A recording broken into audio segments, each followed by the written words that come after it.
শুধু তাই না, আল্লাহ পাক বলেন কোরআন যারা জানে তাদেরকে বলা হয় আলেম। কি বলা হয়?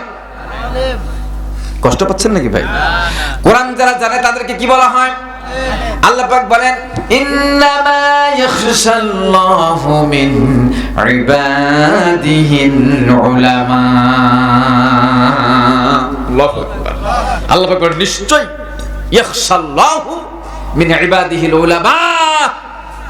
আকাশের নিচে জমিনের উপরে যত প্রাণী আছে, জিন জাতি, মানব জাতি, কীট পতঙ্গ, যা খালি চোখে দেখা যায়, যা খালি চোখে দেখা যায় না, যত প্রাণী আছে সব প্রাণীর মধ্যে আমি আল্লাহকে চিনি সবচেয়ে বেশি যারা ভয় করে যারা, তারা হলো কোরআনের জ্ঞানে জ্ঞানী যারা, অর্থাৎ আলেম হলেন যারা।